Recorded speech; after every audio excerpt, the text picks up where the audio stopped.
two, second sign to let you know that a marriage is heading for a major disaster is what we call defensiveness. Defensiveness is when you begin to shield yourself and begin to make excuses for why you do what you do. Not only that, defensiveness happens when you don't want to listen, particularly to the things that are being said concerning the things that you do wrong, because you feel when somebody says you've done something wrong, something wrongly interprets it in your subconscious to mean that you are wrong. It's one thing for me to say, sweetheart, that thing you did is wrong. It's another thing for my wife to hear that I said she is wrong. What you did is wrong. It's different from you are wrong. And you see, because some individuals have grown up from homes where they were used to being verbally abused, when they come into marriage and they see a scenario that looks like where they're coming from, the first thing naturally they want to do is to put up what? A defense. Number three, contempt. Now, from those who research marriage globally, this is the one that predicts that a marriage is likely going to end up in a matter of time. And that is contempt. Contempt happens when I begin to use my superior advantage to insult my spouse.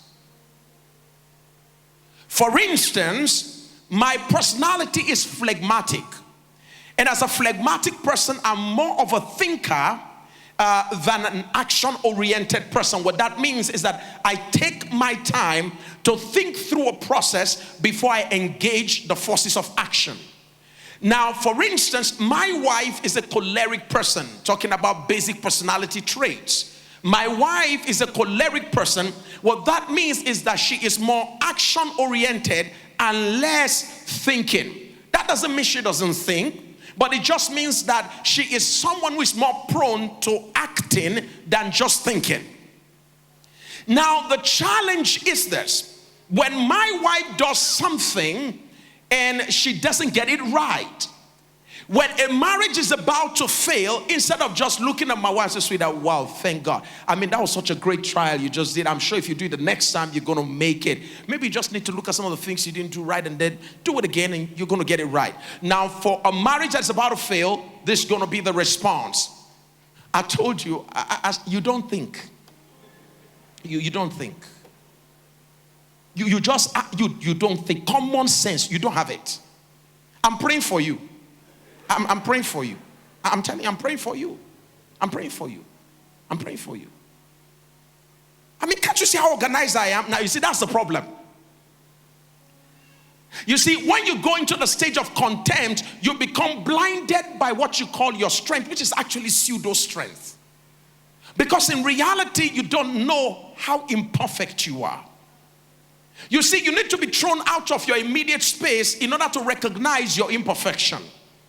Somehow, judging yourself by your wife has made you now feel that you are somewhat an important person. That's why the Bible says those that compare themselves among themselves are not wise.